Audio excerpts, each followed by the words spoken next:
Much more effective strategies on our part to help folks as they enter recovery. Let's talk about jail diversion, because I want our audience to really begin to understand the various components I think that Faye has mentioned. Jail diversion, for example, what is that? To me, if you look at the distribution of numbers and where, I feel we need to be focusing our attention is at the front end with pretrial and probation to prevent jail use in prisons. Currently, we have almost 6 million adults in this country on probation services. We have about 2 million in jail and a little bit over 2.2 million in jail and prison. So if we want to prevent the use of this most expensive piece and only use prison and jails for those people who are unsafe to be in the community, those people who are violent, those people who, commit crimes that really need full punishment, we need to focus our attention on fixing that large piece. And that has not been a public policy. Franny, you work in one of the programs. You want to Yes, talk to I us do. about it? Yes, I work on a pre-release, and we go into the prisons. We meet with referrals.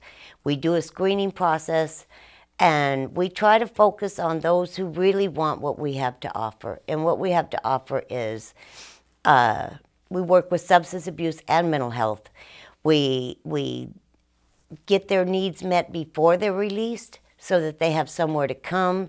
We take them to, they have this vast array of appointments that they have to go to. They have to go to the county where they've committed their offense and make fee arrangements for the court fines and stuff.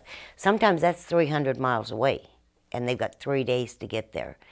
We're getting to where most of the counties will let us make those arrangements over the phone. If they won't, which some of them just won't, we drive them 300 miles and we bring them back when we're done. We help them with temporary shelter.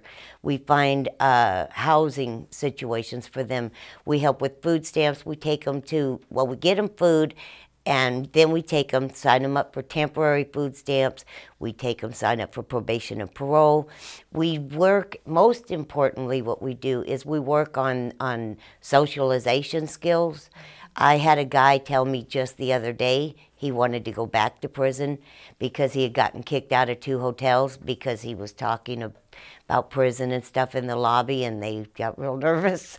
And it took me like an hour and a half talking with him and telling him, you can do this. And I told him about my story, and I said, it's just a process of learning certain things. You could still be you. You just present yourself. In church, you present yourself one way. In prison, it's another way. When you're standing in that hotel, there's certain things society doesn't want to hear about. And we teach them vocational skills, socialization skills. We take them to the eye doctor, to the dentist, to the regular doctor. So it's quite a comprehensive Oh yeah. approach. We don't do these things for them. We guide them and show them how, And the success on our caseload is overwhelming. When we come back, we're going to explore how your intersect with, in terms of those brief motivational interventions, and all the other services intersect, and how we should be providing services. We'll be right back.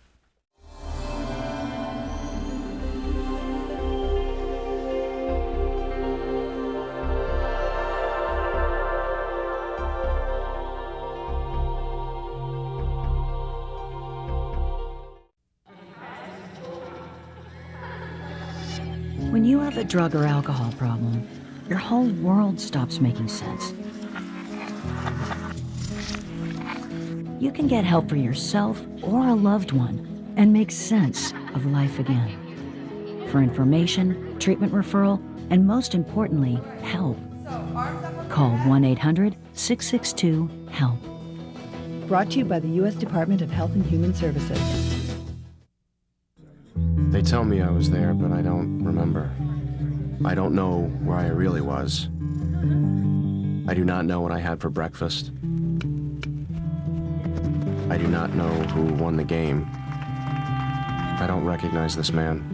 If you or someone you know is struggling with a drug or alcohol problem, there is a solution. Recovery. Call 1-800-662-HELP for information and for hope. Through treatment, my life's a whole lot brighter now. Brought to you by the U.S. Department of Health and Human Services.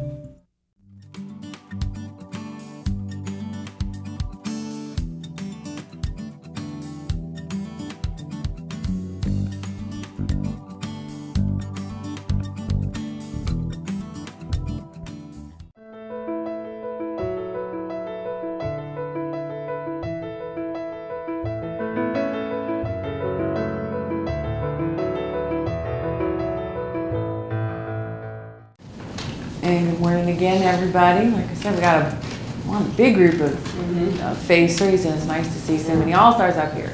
That's good. The Frederick County Adult Drug Court Program is for nonviolent offenders who have a significant prior criminal justice history and a significant substance abuse history. Nobody in drug court has been through this system once.